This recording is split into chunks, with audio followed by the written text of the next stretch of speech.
এইটো অত্যন্ত দুৰ্ভাগ্যজনক কথা। ৩ মাহ ধৰি ৯০ দিন এখন বিশ্ববিদ্যালয় উপাচাৰ্যবিহীনভাৱে চলি আছে। ইয়াৰ গোটেই শৈক্ষিক বিদ্যায়তনিক কাম কাজ, শিক্ষা গৱেষণা, যিগৰাকী বিদ্যায়তনিক বা প্ৰশাসনিক নেতৃত্ব লোৱা যিগৰাকী ব্যক্তি তেওঁ নাই, আৰু তেওঁ বিভিন্ন ধৰণৰ পিছদুৱাৰীত তেওঁ বিশ্ববিদ্যালয়ৰ উপাচাৰ্যৰ দায়িত্ব লৈছে। ব্যাপক দুৰ্নীতি, বিভিন্ন নিযুক্তিটো স্বজন তোষণৰ অভিযোগ আছে। তেওঁৰ নিজা যিখন আইন আছে, বিশ্ববিদ্যালয় আইন, ইউনিভাৰ্চিটি এক্ট, এইখনকো অৱজ্ঞা কৰি, এখন ভায়লেট কৰি এপইণ্টমেণ্ট চলিছে, কাম কাজ চলিছে। আনকি বিভিন্ন ধৰণৰ যিবোৰ তেওঁলোকৰ নীতি নিয়ম থাকে, বিভিন্ন বিত্তীয় যিবোৰ কথা বতৰা আছে, বিশ্ববিদ্যালয়খনে কাৰণে প্ৰয়োজনীয় তাৰ বিভিন্ন বিভাগ নিৰ্মাণ কৰা, বিভিন্ন ধৰণৰ বস্তু কিতাপ পত্ৰ ক্ৰয় কৰা, বিভিন্ন ইকুইপমেণ্ট, চাইণ্টিফিক যিবোৰ ইকুইপমেণ্ট লাগে এইবোৰ ক্ৰয় কৰা, এইবোৰত যিটো তেওঁ বিধি বহিৰ্ভূতভাৱে নিজৰ ইচ্ছামতে, নিজৰ খেয়াল খুচিমতে আৰু নিজৰ চিনাকি মানুহক, দিল্লীৰ মানুহক তেওঁ যেনেধৰণে এইবোৰ আবণ্টন দি আছে, সেই সম্পৰ্কক লৈ, সেই বিষয়বোৰক লৈ ছাত্ৰ ছাত্ৰীসকলৰ মাজত বহুদিনৰ পৰা, বিশেষকৈ জুবিনদাৰ মৃত্যুৰ লগে লগে তেওঁ যেতিয়া জুবিনদাৰ এই এটা শ্ৰদ্ধাঞ্জলি জনোৱা অনুষ্ঠান, তেওঁৰ সোঁৱৰণত কৰা অনুষ্ঠান এটা বাধা দিয়া আৰম্ভ কৰিলে, তেতিয়াই বুজি পোৱা গ'ল যে যিগৰাকী উপাচাৰ্য, তেওঁৰ বেলেগৰ নিৰ্দেশনা মৰ্মে বা তেওঁৰ নিজৰ আইডিঅ'লজি এটা আছে, যি আইডিঅ'লজিটোৰ কাৰণে তেওঁ এই কামবোৰ কৰিব দিয়া নাই। প্ৰতিবাদ হ'ব লাগে, আৰু এই গোটেই বিষয়বোৰ সকলো বিৰোধী ৰাজনৈতিক দলে নেতৃত্ব লৈ ৰাজ্যপালক জনাব লাগে, কেন্দ্ৰীয় চৰকাৰক জনাব লাগে, বিৰোধী উপদলপতি আছে তেওঁ জনাব লাগে। তাৰ কাৰণে পত্ৰ প্ৰেৰণ কৰিবৰ কাৰণে আমি পৰামৰ্শ দিছোঁ। জুডিচিয়েল এনকুৱাৰীৰ কথাও কৈছে। সকলো ধৰণৰ বিত্তীয় খেলিমালি, কেলেংকাৰী, তেওঁৰ যিবোৰ নিযুক্তি, এইবোৰত হোৱা কেলেংকাৰী সকলোৰে পুংখানুপুংখ জুডিচিয়েল চিটিং জাষ্টিছেই হওক বা ৰিটায়াৰ্ড জাষ্টিছেই হওক, এখন এনকুৱাৰীৰ যোগেদি গোটেই এনকুৱাৰী কৰাটো সকলোৱে বিচাৰিছে। আৰু তাৰ লগে লগে আমাৰ ছাত্ৰ ছাত্ৰীসকলৰ এখন ইণ্ডিপেণ্ডেণ্ট ষ্টুডেণ্ট ইউনিয়নৰ দাবী উত্থাপন হৈ আছে, যিটো হ'বই লাগে। তেওঁ অসমৰ মুখ্যমন্ত্ৰী, তেওঁৰ ৰাজ্যখনত থকা এখন বিশ্ববিদ্যালয়, তেওঁৰ এখতিয়াৰৰ ভিতৰত নাথাকিলেও তেওঁ ক'বগৈ লাগে দিল্লীত, তেওঁ ক'বগৈ লাগে প্ৰধানমন্ত্ৰীক, তেওঁ ক'ব লাগে শিক্ষামন্ত্ৰীক, তেওঁ ক'ব লাগে UGCক, কৈ দায়িত্বটো তেওঁ পালন কৰিব লাগে। তেওঁ হাত এৰা মনোভাৱ যিহেতু ৰাখিছে, হাত এৰা মনোভাৱটো ৰখাৰ লগে লগে এইটো কথা বুজা যায় যে তেওঁ আচলতে তেওঁ মানে এই গোটেই যিগৰাকী উপাচাৰ্যৰ এই কেলেংকাৰীটোক তেওঁ মৌন সমৰ্থন আগবঢ়াইছে। তেওঁক অৰাজকতা অকল তেজপুৰত নহয়, নেহৰুতো চলিছে, মণিপুৰতো চলিছিল, JNUতো চলিছে, গোটেই দেশৰে চেণ্ট্ৰেল ইউনিভাৰ্চিটিবোৰৰ ওপৰত অৰাজকতা আৰম্ভ হৈছে। এইটোক বাধা দিয়াটো ৰাইজৰ কাম। আৰু এটা ইউনিভাৰ্চিটি, মই অলপ আগতে কৈছোঁ, ইউনিভাৰ্চিটিৰ ছাত্ৰ ছাত্ৰীও নহয়, তাত থকা শিক্ষকৰো নহয়, ভাইচ চেঞ্চেলৰো নহয়, তাত থকা কমিউনিটিটো বুলি আমি কওঁ নহয়। অসম আন্দোলনৰ ফলত এইটো হৈছিলে, অকল সেইটোৱেই নহয় যে অসমৰ মানুহৰ উৎসাহতে বিশ্ববিদ্যালয় হৈছিলে। গতিকে এইটো সুৰক্ষা দিয়াটো আমাৰ কাম। যদি আমি সুৰক্ষা দিব পৰা নাই, আমি ব্যৰ্থ হৈছোঁ। কথা সেইটোৱে, বিশেষ কথা কৈ থাকি লাভ নাই। ৰাইজ ওলাব লাগিব, আৰু মোৰ কথা হৈছে পাব্লিক এনকুৱাৰী কৰিব লাগে তাৰ ওপৰত। পাব্লিক ৰাইজে কৰিব লাগে। কোৰ্টতো কি হ'ব আমি জানো আজিকালি। যিখন কোৰ্টত চিফ জাষ্টিছৰ গালে জোতা মাৰি দিয়াৰ পিছত একো নহয়, যিখন দেশত, তাত এইবোৰ কৰি লাভ নাই। জানিব লাগিব ৰাইজৰ হেঁচাইহে আচল। মই অথনি কৈছোঁ যে laws merely regulate, politics govern. Change the politics of Tezpur University, things will change. আৰু তেজপুৰৰ মানুহে এই কামটো কৰিব পাৰিব, অন্য নোৱাৰে। এনেকৈ আপুনি বিভিন্ন ধৰণৰ বহুত এনেকুৱা হেৰিও আছে, ডিপাৰ্টমেণ্টো আছে য'ত ষ্টুডেণ্টে বহুত ফেচ কৰে। We get it, to study we need pressure, but প্ৰেছাৰটো যদি আমি আউটকামৰ লগত ইকুৱেল নহয়, ট'টেলি ষ্টুডেণ্টৰ লছ হয় এটা। তাৰ ওপৰত আমি যদি আমাৰ প্লেচমেণ্ট চেলৰ কথা কওঁ, আমাৰ প্লেচমেণ্ট চেল ইঞ্জিনিয়াৰিঙত একদম নাই, লাইক বহুত কম। মানে আপুনি মুঠে মানে you can count how many students get the placement, but তাৰ আনচাৰো নাই আমাৰ চকী টেবুল যোনটো নৰ্মেলি 1800-1900 এনেকুৱাত পাব, সেইটো আমাৰ 5000-12000 বিকে। মোৰ নিজৰ লগৰ এজনীকে কোৱা হৈছিল, তাই 1 বছৰ উইদাউট টেবল চেয়াৰ আছিলে। তাই কমপ্লেইন দিওঁতে কৈছে, তুমি আগত যোনটো হোষ্টেলত আছে তাৰপৰা আনা। This is not a student should do, right? If you are in administration, you are the one who have to do this for student. But আমাৰ চব বস্তু মানে আওকাণ কৰা হয়। মোক 2 ছিটাৰ ৰুমত 3rd নম্বৰত বৰ্ডাৰ হিচাপে থোৱা হৈছিলে। মই কমপ্লেইনটোতে মোক ৰিপ্লাই দিছিলে যে ভালেই হৈছে, তোমালোকে গছিপ কৰিবা। মই ঘৰৰ পৰা ইমান দূৰ ইয়াত পঢ়িব আহিছোঁ নে 3জনী লগৰ মানে জুনিয়ৰ বা ৰুমমেটৰ লগত গছিপ কৰিব আহিছোঁ। এটা এপ্লিকেশ্যন আপোনাক বিশ্বাস নকৰিব, এটা ভুল হ'লে উই গ' এণ্ড ৰাইট। আমাক এপ্লিকেশ্যনৰ ওপৰত এপ্লিকেশ্যন দিয়াই, মানে যে কিবা এটা ভুল হৈছে, যি ক্ষেত্ৰত এপ্লিকেশ্যন লাগিব টু এক্সপ্লেইন যে এনেকুৱাও হয়, এনেকুৱা চিটুৱেশ্যন যে ঘৰত কাৰোবাৰ ডেথ হৈছে, কিন্তু তাই ঘৰত যাবলৈ নিজৰ দেউতাকৰ ডেথ হোৱাৰ কাৰণে ঘৰত যাবলৈ এপ্লিকেশ্যন দিব লাগে, তাই কান্দি কান্দি এপ্লিকেশ্যন লিখি থৈ যাব লাগে। এনেকুৱা ধৰণৰ এটা নিৰ্যাতন আমাৰ লগত কৰা হয়। শম্ভুনাথ সিং নিজে বহুত কৰাপ্ট হয়, তেওঁৰ কোনো CV নাই। ইমান ডাঙৰ এটা ভাইচ চেঞ্চেলৰ যদি নিজৰ CV নাই, he has been said to be undignified for the post of VC। এটা সুপ্ৰিম কোৰ্টে যদি কাৰোবাক কৈ দিয়ে যে কোনোবা এটা কেপেবল নহয় টু VC, কোনোবা এটা university, how can the central ministry, education ministry or MOE can give him the another chance to be a VC of another central university. Tezpur Mahavidyalaya মানে যোনটো আমি যদি চাওঁ, history is so glorified, like everything starting from entry to the exist we can see everything যে মানুহে কিমান কষ্ট কৰি বনাইছে, but now if we go it's just a delusion, it's a delusion in every form. हमारे विश्वविद्यालय में बहुत लेवल के करप्शन चलते हैं। मैं सबसे पहले सर्वप्रथम बताना चाहूँगा हमारे फ़ीस स्ट्रक्चर्स के बारे में। हमारा फ़ीस स्ट्रक्चर देखा जाए तो कंपैरिजन में बहुत सारी यूनिवर्सिटी से ज़्यादा है, सेंट्रल यूनिवर्सिटी से बहुत सारे में ज़्यादा है। उसमें भी बहुत सारे प्रकार के स्ट्रक्चर्स हैं। फॉर एग्जांपल ट्रांसपोर्टेशन का स्ट्रक्चर है, स्टूडेंट एक्टिविटीज़ का स्ट्रक्चर है। मैं एक एग्जांपल के थ्रू बताना चाहूँ तो ट्रांसपोर्टेशन के नाम पे हमारे प्रत्येक छात्र से 1,000 रुपये प्रति सेमेस्टर लिया जाता है।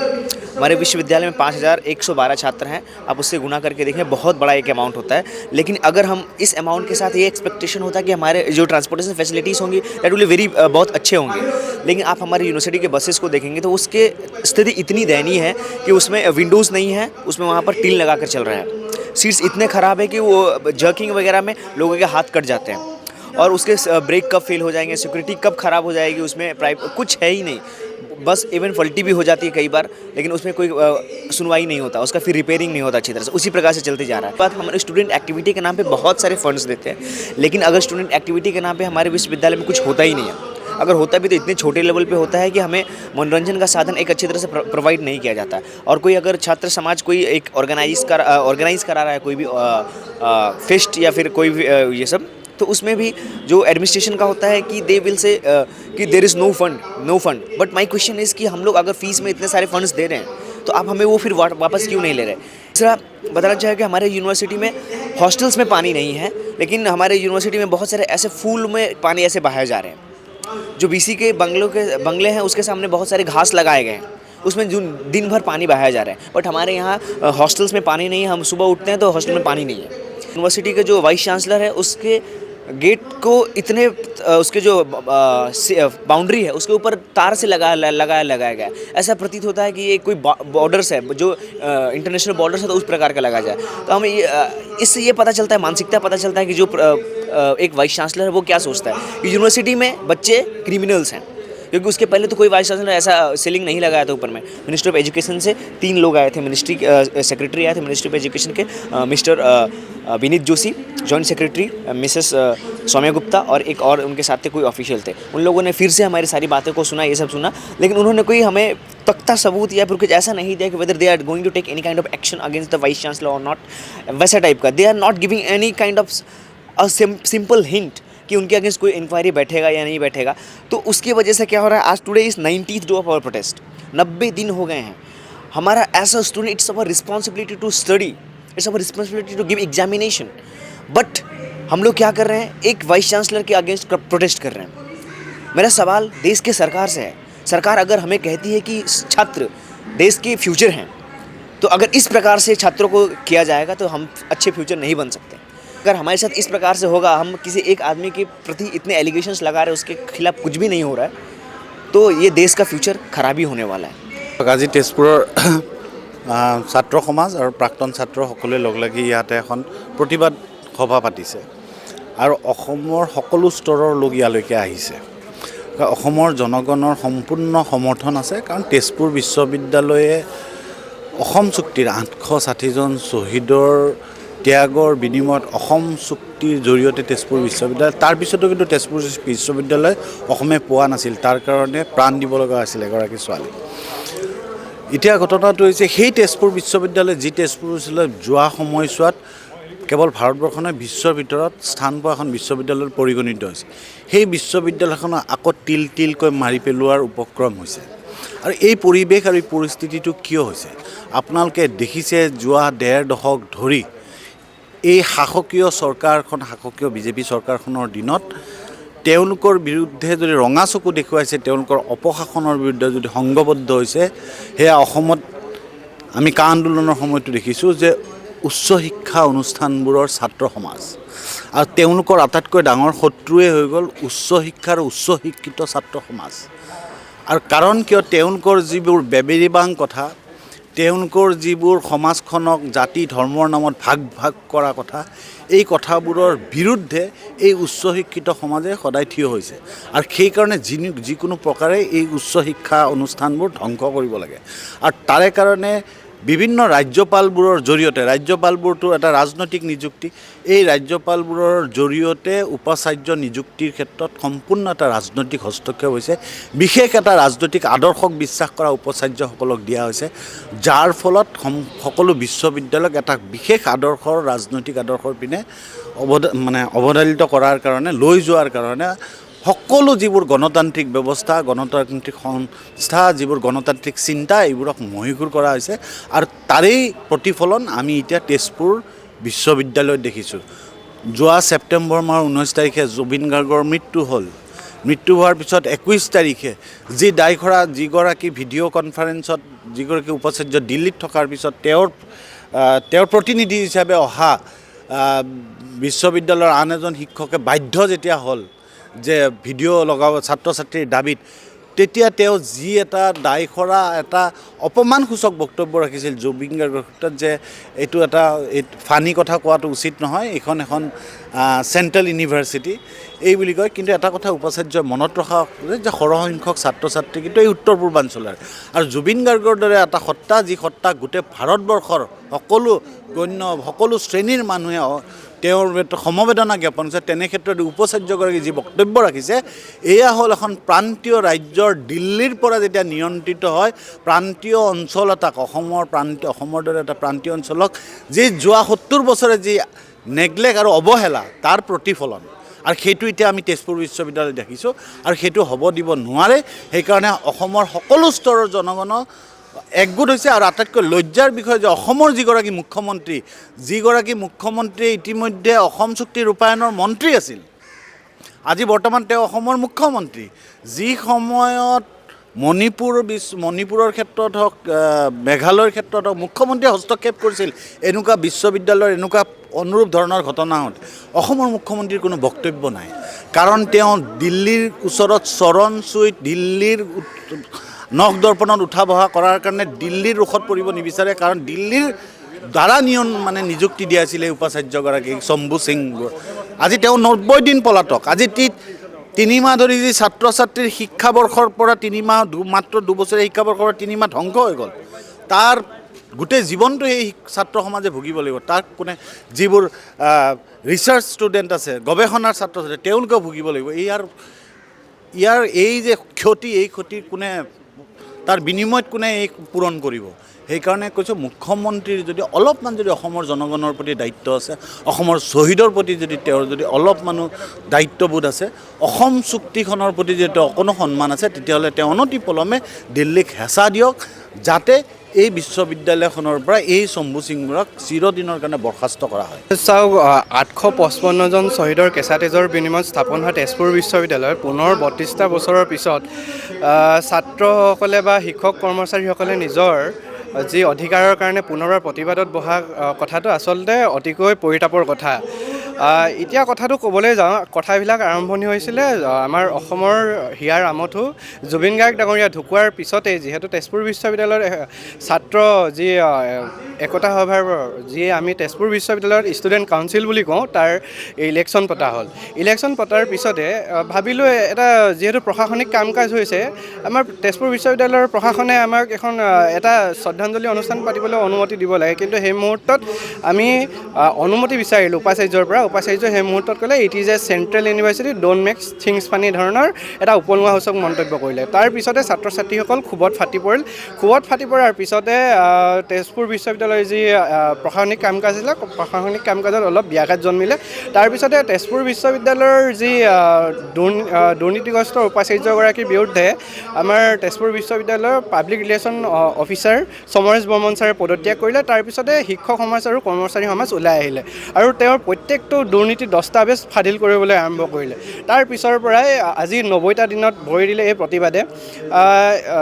এইখিনিতে এটা কথা আপোনালোকৰ যোগেদি যি আমাৰ সংশ্লিষ্ট কৰ্তৃপক্ষ আছে, মুখ্যমন্ত্ৰী, অসমৰ ৰাজ্যপাল, ভাৰতবৰ্ষৰ কেন্দ্ৰীয় শিক্ষামন্ত্ৰী, ৰাষ্ট্ৰপতি, প্ৰধানমন্ত্ৰীলৈ এটাই অনুৰোধ জনাব বিচাৰিছোঁ, কাইলৈ অৰ্থাৎ 20 তাৰিখে প্ৰধানমন্ত্ৰী মোদী ডাঙৰীয়া অসমলৈ আহিব। তেওঁ ভাষণত কৈ থাকে যে ভাৰতবৰ্ষৰ ইখান দিশত থকা অসম নামৰ ৰাজ্যখনক সোণৰ অসম হিচাপে গঢ় দিম, ফৰ আছামৰ দৰে কিছুমান কথা কয়। কিন্তু সোণৰ অসমখন গঢ় দিবলৈ প্ৰয়োজন হয় যি মানৱ সম্পদ আছে, মানৱ সম্পদ গঢ় দিয়া কাৰখানাস্বৰূপ তেজপুৰ বিশ্ববিদ্যালয়ত কিয় এনেকুৱা দুৰ্নীতিগ্ৰস্ত এজন উপাচাৰ্যক ইয়াত সংস্থাপিত কৰা হ'ল, তাৰ কথাক লৈ পিনে আমি আচলতে চিন্তাত আছোঁ। মই মোৰ সলিডাৰিটি প্ৰকাশৰ কাৰণে ইয়ালৈ আহিছোঁ। বিশ্ববিদ্যালয় ৰক্ষাৰ কাৰণে যি আন্দোলন হৈছে সেই আন্দোলনৰ প্ৰতি আজি মই কালি আদালতত বহি থাকোঁতে মই এটা গোচৰ দেখিছিলোঁ য'ত আপোনাৰ অসম ইউনিভাৰ্চিটি শিলচৰৰ যিজন ভাইচ চেঞ্চেলৰ আছে তেওঁৰ উপাচাৰ্যৰ নিযুক্তিৰ বিৰুদ্ধে এটা গোচৰ কৰিছে। আৰু সেই গোচৰটো শুনি থাকোঁতে দেখিছোঁ যে কি ধৰণেৰে গোটেই UGCৰ ৰেগুলেশ্যন, তেওঁলোকৰ এক্ট এইবিলাক সকলো ভায়লেট কৰি এই মানুহজনক এপইণ্ট কৰা হৈছে, নিয়োগ কৰা হৈছে, এই কথাটো তাত তুলি ধৰা হৈছে। এই কথাটো দেখি আৰু শেহতীয়াভাৱে সমগ্ৰ ভাৰতবৰ্ষতে আপোনালোকে দেখিছে যে উপাচাৰ্যৰ নিযুক্তিৰ বিষয়টোক কেনেকুৱা ধৰণৰ এটা ৰাজনীতিকৰণ কৰা হৈছে আৰু তাৰ কাৰণে এই গভৰ্ণৰ ৰাজ্যপালৰ আসনত বহি থকা মানুহবিলাকক কি ধৰণেৰে ব্যৱহাৰ কৰি কেন্দ্ৰীয় চৰকাৰে আৰু শাসনাধিষ্ঠ দলটোৱে তেওঁলোকে বিচৰা ধৰণৰ মানুহক আপোনাৰ এই উপাচাৰ্য হিচাপে বিভিন্ন শিক্ষানুষ্ঠানৰ মুৰব্বী হিচাপে নিয়োগ কৰিব খোজা হৈছে। এটা এটা অত্যন্ত গুৰুত্বপূৰ্ণ বিষয় থিয় হৈছে।